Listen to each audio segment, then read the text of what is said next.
Hey guys, it's Thursday, February 23rd, and this is Newswave. So we're going to start off today talking about something a little sadder, more sadder news in this case, and that is that a Twitch streamer who was doing a 24-hour live stream actually ended up dying. That Twitch streamer's name is Brian Vignolt, and he was pronounced dead at the scene after stepping away from a 24-hour charity stream for the Make-A-Wish Foundation. And he was playing World of Tanks at the time. He was 35 years old, and there was no real cause of death that still hasn't been found. So Brian would usually do these like charity event streams all the time for various organizations. He'd take 100% of the money made and just give it to charities. And unfortunately, they said after he stepped away at 4:30 p.m. for a smoke, he ended up becoming unresponsive and then passing away. Really, it's a shame. The World of Tanks CEO even put out a statement saying that he'll be missed. They said, "We offer our most sincere condolences to his family and friends during this difficult time."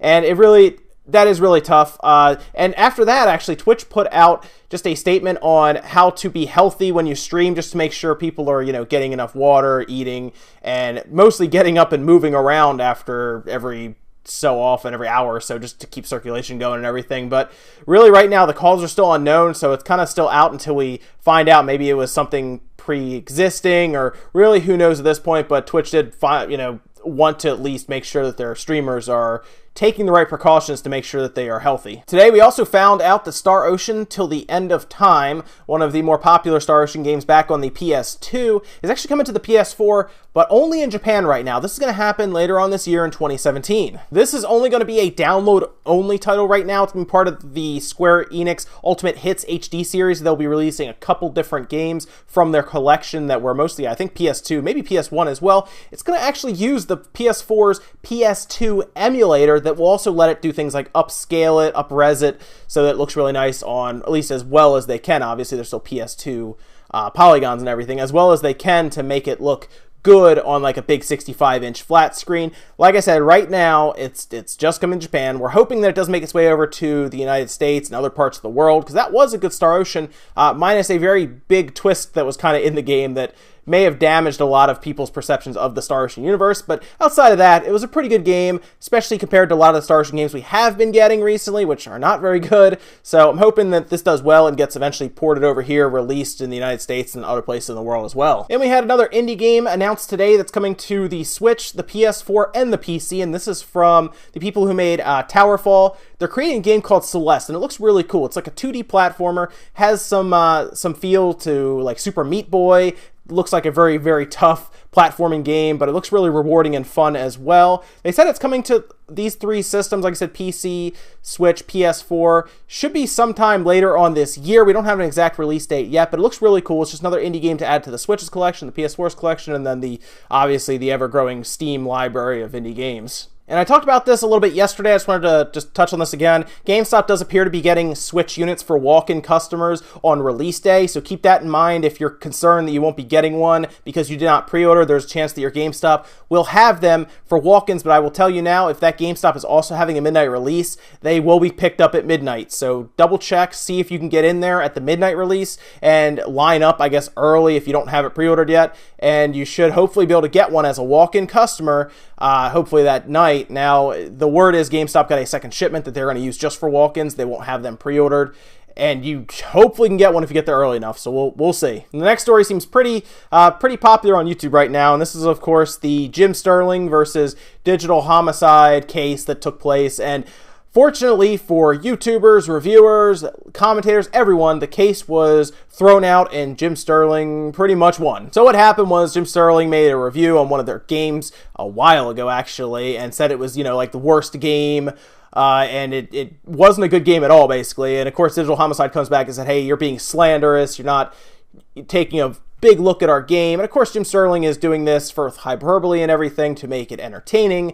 These people take issue with this, and it turns into a big thing where Digital Homicide actually sues Jim Sterling for what essentially was his opinion of a game. But of course, because he has a louder voice than most, it's viewed as being slander and publicly smearing their game, which the game didn't look very good anyway.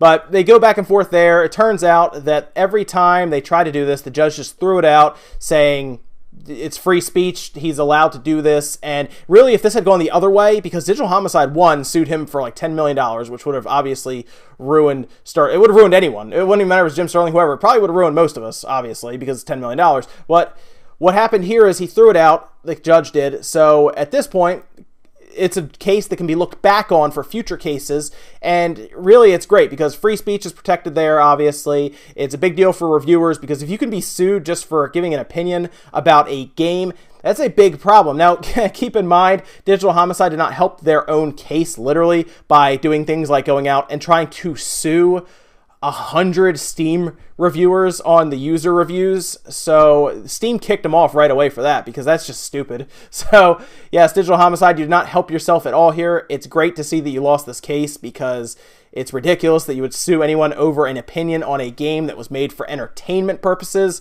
Really, his show there is just designed with hyperbole to make it funny and interesting, not because your game is the worst one in the world, which maybe it was, I don't know, but still, I'm glad they lost. It's a great win for YouTubers, people who enjoy YouTube, because it's just one more thing protecting YouTubers and free speech going forward. And we had a couple of unboxings over on Nintendo's YouTube channel, and of course they unboxed the Switch, which we kind of had that ruined for us by that Switch that was leaked and stolen and everything because they did the full unboxing on camera. Well, Mr. Anuma went ahead and also unboxed the awesome Master Edition of Zelda, the Breath of the Wild, and it looks great. They have the weathered Master Sword there with the flower next to it, and the soundtrack and everything, and of course the game. It looks great. My only problem is, of course, I can't get it. So I get to watch someone open something like that I could not get. I tried to get it. It was sold out everywhere around me, everywhere online. So really, I watched somebody wave the edition that I'm not going to get in my face as I watched him open this. So maybe I'll try to get one down the road, but I'm sure they will become extremely expensive anyway. I was going to see if GameStop maybe didn't get one, someone did not pick it up, so I could go get it and then bring it back and unbox it and check it out myself. But we'll see. It's just, it looks great though. It does. I'll be playing Breath of the Wild, of course, on release night after I put my Switch back together, hopefully. and then, of course, the next day I have off, so I figure I'll do some streaming if you guys want to check that out as well. So this next bit of news is kind of interesting. This is Todd Howard, of course, the person who heads Bethesda and showed up to tell us that Skyrim is coming to the Switch, has shown up to show us Fallout 4 and all this stuff. Well, he had an interview with Polygon the other day and had a very interesting answer to some questions, specifically about the Switch version of Skyrim. Now, of course, we don't have confirmation if Skyrim is the special edition Skyrim or if it's like the regular Skyrim from the 360 or PS3, although the trailer did, of course, look better than the 360 or PS3 version, but that could have been just PC footage they wanted to show us, specifically just for the trailers that we had. And what happened was he was asked, of course, by Polygon a bunch of questions and stuff about VR, Fallout 4, and then they got to questions about Skyrim and the Switch, and Todd Howard pretty much said, I can't say if it's the special edition or if it's the regular one, kind of leading us on to thinking that there is some kind of non-disclosure agreement in place. Now, I had some thoughts about this. I thought, well, if that's the case, maybe it can't have mod support, but it still has the graphical abilities, or at least some of the graphical abilities. Maybe they had to do some customization for the Tegra that's in there. It's hard to say. Maybe they actually added some Nintendo stuff in. That would be really cool, right? If they added, like, I don't know, Nintendo-themed weapons or something in that you could use. It's hard to say, though. I'm not really sure why he's not able to tell Polygon if it's the special edition version or if it's the regular one. I guess we'll have to wait and see what's going on here. We don't even know what's coming out. I assume we'll see more about it at E3 if it's not already out before then. I'm pretty sure we're expecting fall for this game to come out, and I guess we'll see then. I have to imagine, though, it's something to do with the mod support that they're trying to still work out. And then our last bit of news actually comes from Microsoft and Dead Rising 4. Apparently, it's actually on its way to Steam March 14th. Now, this isn't really surprising because, of course, it was a timed exclusive for the Windows Store. It's already out on the Xbox, and when it was released for the Xbox, it released for the Windows Store. Of course, Microsoft is trying to make this like a singular environment that you buy from. So if you buy something on the PC, you get it on the Xbox as well, vice versa. And it's an interesting idea considering the Xbox is slowly turning into a Steam machine at this point. A very good Steam machine, obviously, with Scorpio coming out for 4K support, but if I could buy the same game on my PC and I can on my Xbox, I don't really know what the point is of owning an Xbox. But beyond that, Dead Rising 4 is jumping to Steam March 14th. This, of course, give probably Linux users a shot at it too, depending if they add that kind of support.